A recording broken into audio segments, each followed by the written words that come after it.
Chaque premier dimanche d'un nouveau mois, tu dois veiller toute la nuit auprès d'une femme perdue. Si tu manques, les conséquences seront mortelles, avait dit Baba à Kingsley dans le château. Bienvenue à Treeside Tales, un domaine où les folies africaines ont un goût ancien. Kingsley se trouvait sous la passage pavée de CMS. De la poussière sur ses chaussures, de la poudre sur sa veste. Il n'était que 8 heures du matin et la gosse avait déjà entamé son chaos quotidien. Moteur grondant, conducteur de bus criant, passagers pressés qui s'agglutinaient. Il n'avait pas d'emploi stable, juste des petits boulots. Jouer dans des concerts, laver des voitures, livrer des achats au marché, aider des commerçants à pousser leurs chariots. Tout ce qui rapportait quelques néras. Il ne travaillait pas pour lui-même.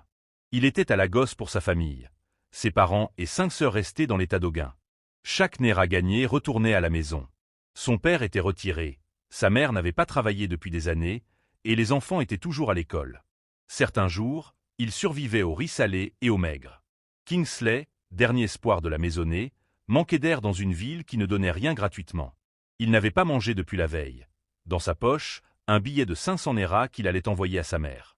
À beaucoup, cela semblait insensé. « Mange d'abord », disait-il. Mais Kingsley avait cessé de penser à lui-même depuis longtemps. Il vivait d'espérances emprisonnées, tenu par la prière, la misère et le sens du devoir. Chaque soir, il s'asseyait au sol près d'un autel à Muchin, le vieux téléphone Infinix à la main. Parfois, il écoutait des notes vocales de ses frères, des rires, des pleurs pour un biscuit, des « tu nous manques » venus du téléphone d'un voisin. Parfois, c'était l'appel de sa mère, épuisée mais douce, « Kingsley, Dieu n'oublie pas. Attends juste. » Et lui attendait, même quand il dormait une semaine entière dans un bâtiment inachevé faute d'argent, même quand malade et sans moyens, il se levait pour aller sur l'île de la Gosse espérer trouver un petit boulot à 1000 néras. Certaines nuits, il pleurait seul, mais il ne laissait jamais transparaître sa faiblesse à la maison. Il voulait qu'ils croient qu'il allait bien.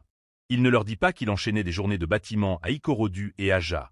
Salaire maigre, horaires absurdes, mais logement inclus. C'était tout ce dont il avait besoin. Un toit et assez d'argent pour envoyer à la maison. Kingsley n'était pas seulement un jeune homme en galère à la Gosse. Il était un pont entre la misère et l'espoir, le sacrifice et la survie. Même avec des vêtements déchirés et des chaussures trouées, il marchait dans la Gosse avec une détermination silencieuse. Il n'avait pas le luxe d'abandonner, pas quand cette personne à Auguin attendait son prochain envoi, ses parents et 5 sœurs. Puis un soir, assis sous la brèche d'Ijora, regardant les réverbères rouges disperser la ville, Kingsley sentit son esprit à bout. Ce matin-là, il avait marché jusqu'à Apapa en quête de travail. Rien. Même pas 200 néras pour boire. Il se sentit à bout. Fini de faire semblant d'être fort, fini d'envoyer la dernière pièce. Pour la première fois, des pensées sombres firent surface. Si un rituel d'argent pouvait sauver ma famille, je le ferais. Le gentil ne paie plus. Il en eut honte instantanément. Que lui restait-il? Il voyait sa vie s'échapper tandis que d'autres construisaient des maisons et achetaient des voitures. Les bonnes personnes mouraient pauvres. Les mauvaises prospéraient. Il s'assit, prêt à retourner à sa petite chambre-boîte, un matelas sur le sol, traversa la chaussée sans regarder. Son esprit éclaté, le cœur lourd. C'est alors qu'un véhicule le frôla. Avant qu'il ne puisse réagir, il fut heurté. Le monde se dissipa. Quand il rouvrit les yeux, il était dans un lit d'hôpital. Sa jambe était bandée, ses membres blessés, mais il était vivant. À côté, un homme à la peau brune, cheveux soigneusement coiffés, t-shirt de marque et parfum riche s'approcha en souriant. « Tu ne me reconnais pas ?» dit l'homme. Le visage était familier. Kingsley essaya de se rappeler. « C'est moi, Adams. » La mémoire le submergea. Adams, ami d'enfance d'Ijebu Igbo, celui qui s'était enfui des manguiers avec lui et qui avait disparu quand il avait été emmené à Port Harcourt. Adams souriait différemment, l'air d'un homme qui avait réussi. Les jours suivants, Adams resta à son chevet. Il paya toutes les factures sans hésiter, lui acheta des vêtements neufs, un téléphone, trouva même un appartement pour qu'il se rétablisse. Dehors, Adams semblait un rêve devenu homme, vêtements de designer, G-wagon noir, téléphone dernier cri. Il parlait doucement, souriait, comme si rien ne pouvait l'atteindre. Pourtant, Kingsley commença à remarquer des choses. Quand il demandait à Adams d'où venait sa richesse, les réponses restaient vagues, import-export. J'ai des connexions profondes. Une nuit, Adams le fixa et demanda « Tu es prêt à quitter la faim ?» Quand Kingsley acquiesça, Adams l'emmena dans une maison massive, gardée par 2 hommes en noir. À l'intérieur, l'air était froid, non pas la fraîcheur de la mer, mais ce froid qui glace les poches. Ils entrèrent dans une chambre obscure, éclairée de rouge, un bois blanchi au sol, une statue couverte d'un tissu noir. Un vieux homme, visage caché derrière un masque rouge, cheveux blancs comme des racines, était assis sur une peau de léopard. Il n'adressa d'abord aucune parole. Puis, sans bouger les lèvres, sa voix résonna « Tu cherches l'argent ». La promesse fut simple et terrible. « Oui, mais j'espère que ce n'est pas un sacrifice humain », balbutia Kingsley. Le vieux homme fit un geste pour le faire taire. « Pas de sang », dit-il d'une voix basse. « Ton chemin est différent. Tu deviendras riche, mais tu devras chaque premier dimanche de chaque mois veiller toute la nuit auprès d'une personne en détresse. Une femme perdue, errante, choisie par nous. Jamais la même. Jamais en retard. Si tu manques, un membre de ta famille mourra. » Kingsley recula. « Et si je suis obligé de revenir avec la même personne ?» demanda-t-il. Le vieux homme ouvrit des yeux derrière son masque. « Un autre mourra. » Et ainsi de suite, jusqu'à ce qu'il ne reste plus personne. Adams resta silencieux. Dans la chambre, des herbes brûlaient. L'odeur était ancienne, impérieuse. Avant qu'il ne puisse protester, le baba appliqua une huile froide sur la nuque de Kingsley. « Ton temps commence maintenant. Le premier dimanche de ce mois est dans 3 jours. » Quand la voiture les ramena, la gosse brillait au loin. Mais pour Kingsley, le monde semblait s'effondrer. Les semaines qui suivirent confirmèrent la promesse. Adams ouvrit un compte en banque pour lui, fit livrer des clés, remit à Kingsley assez d'argent pour calmer la misère. Contrat, appel, proposition de travail, tout tomba du ciel. On le regardait maintenant avec respect. Il emménagea dans un appartement confortable et commença à envoyer de l'argent généreusement à la maison. 200 000 néras, puis 500 000. Sa mère pleura au téléphone, croyant à une réponse miraculeuse aux prières de la famille. Mais la rançon était payée en solitude. Chaque premier dimanche, Kingsley partait tôt à la recherche de la personne que l'on lui demandait de veiller. Femme perdue, sans famille, oubliée dans les recoins de la ville. Au début, la gosse en regorgeait. Une infirmière, Nurse Abigail, accepta de l'aider discrètement. Elle lui fournissait des patientes dont personne ne réclamait la présence. Elle les endormait légèrement, les transportait, veillait à ce que personne ne voie. Kingsley ne demanda jamais les détails. Il suivait les règles, accomplissait la veillée et, à chaque fois, l'argent afflut. Mais au 15e mois, Nurse Abigail mourut subitement. Plus d'accès. Les protocoles changèrent, et l'hôpital ferma ses portes aux hommes comme lui. Adams devint nerveux. « Il faut trouver une autre source », dit-il, mais le temps pressait. Ce mois-là, les nuits de recherche furent vaines. Jaguinle, Ochaudy, Barriga, plus rien à offrir. Les oubliés semblaient avoir disparu. Le premier dimanche approchait et Kingsley était pris de panique. Il avait l'impression que la ville se refermait sur lui. Il pria, non plus pour une richesse soudaine, mais pour une seule nuit de plus. Le soleil descendit, et la nouvelle tomba. Un appel officiel l'informa qu'un accident sur la voie express d'Ijebuode avait tué 2 personnes identifiées comme ses parents. Sa mère. Son père. Le rituel avait exigé son dû. La douleur fut indicible. L'argent qu'il envoyait depuis des mois n'avait aucun sens. Ses parents, les visages qu'il avait nourris, étaient partis. Kingsley se retrouva brisé. Il avait tout ce qu'il pensait vouloir, mais il avait perdu la raison même de ses sacrifices. Peu après, une maladie le frappa. Une faiblesse progressive, des douleurs et une fatigue qui ne le quittaient plus. Les médecins parlèrent d'une infection grave. Le diagnostic, dit sans détour, changea sa vie. Il avait contracté une maladie chronique qui le fragilisait chaque jour. La deuxième épreuve tomba comme un coup près. Ses 2 plus jeunes frères et sœurs furent retrouvés inertes un matin. La tragédie enchaînait la tragédie.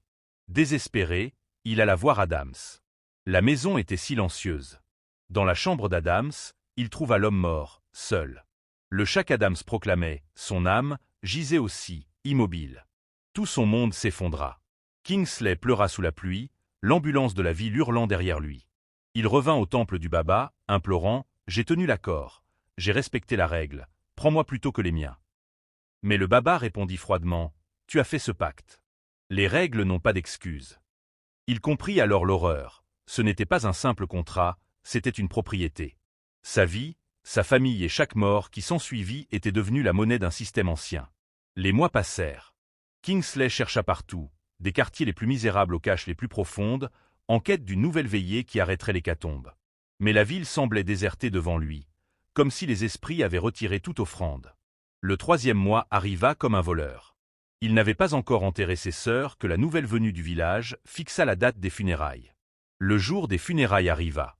Kingsley, le corps fatigué, les yeux cernés, se tenait à l'ombre du village. Les tambours résonnaient doucement, et la poussière rouge s'élevait dans l'air chaud. Les cercueils de ses parents et de ses frères et sœurs reposaient là, immobiles, silencieux. L'odeur de la terre fraîche, des herbes brûlées et de l'encens lui fit tourner la tête. Tout semblait irréel. Il se rappela les paroles du Baba. Chaque premier dimanche, tu dois veiller auprès d'une âme perdue, où l'un de tes proches mourra. Il avait respecté la règle jusqu'au bout, mais ses proches étaient partis malgré lui. Le rituel n'était pas une promesse de protection absolue, seulement un fil fragile, une chance minime de survivre. Kingsley comprit enfin, la richesse n'avait jamais été la récompense la plus importante. La vraie leçon était le prix du sacrifice et de la responsabilité. Le 3e mois après la tragédie, Lagos était toujours aussi bruyante et impitoyable. Kingsley errait dans les rues, silencieux, un mélange de colère, de peur et de détermination dans le regard. Il savait qu'il devait continuer, qu'il ne pouvait pas laisser le cycle s'interrompre. La veillée était encore à venir. Il devait trouver quelqu'un à protéger, quelqu'un qui survivrait grâce à lui. C'est alors qu'il entendit parler d'une jeune femme qui vivait seule dans un quartier reculé. Elle était vulnérable, ignorée par tous, mais elle avait survécu à la pauvreté et à la misère, tout comme Kingsley. Il comprit qu'il avait enfin trouvé la personne qui pourrait briser le cycle infernal. Cette nuit-là, il resta à ses côtés, veillant sans relâche, parlant doucement, l'encourageant à ne pas abandonner. Quand le soleil se leva, Kingsley sentit un poids s'alléger légèrement de ses épaules. La veillée avait été respectée. Il n'y avait eu aucune mort supplémentaire dans sa famille. Le Baba, à distance, avait observé en silence. Kingsley comprit alors que le rituel n'était pas une punition, mais un test. La véritable richesse venait de sa capacité à protéger les autres, assumer la responsabilité, même dans les moments les plus sombres. Au fil des semaines, la vie de Kingsley changea. L'argent continuait d'arriver, mais il ne cherchait plus à accumuler pour lui-même. Chaque naira envoyé à la maison avait maintenant un sens profond. Il acheta une maison solide pour sa famille, construisit un toit sûr, ouvrit des possibilités d'éducation pour ses sœurs. Mais plus que tout, il avait appris à garder sa famille en vie, même au prix de son propre confort et de sa peur. Un matin, assis au bord de la lagune, il contempla la ville qui grouillait de vie. Il pensa aux épreuves traversées, aux pertes subies, et il sut que chaque sacrifice, chaque douleur, chaque nuit passée à veiller, avait forgé sa résilience. Kingsley n'était plus seulement un jeune homme de Lagos. Il était devenu le gardien de son propre destin, un homme capable de transformer la douleur en protection, la peur en force. Et c'est ainsi que Kingsley comprit la plus grande leçon de sa vie. La richesse n'est rien si elle ne protège pas ceux que l'on aime, et le pouvoir véritable réside dans la responsabilité et le sacrifice. Les mois passèrent, et Kingsley continua son chemin avec prudence et sagesse. Il n'était plus un simple survivant, mais un pilier pour sa famille et pour ceux qu'il pouvait aider. Chaque premier dimanche, il accomplissait le rituel avec respect et humilité, non pas pour l'argent ou la richesse, mais pour protéger les vies autour de lui. Il comprit enfin que la vraie richesse n'était pas l'argent ou le pouvoir, mais la capacité à aimer, protéger et veiller sur les autres, même dans les moments les plus sombres. Le rituel n'était plus un fardeau, mais un rappel de sa responsabilité et de sa force intérieure.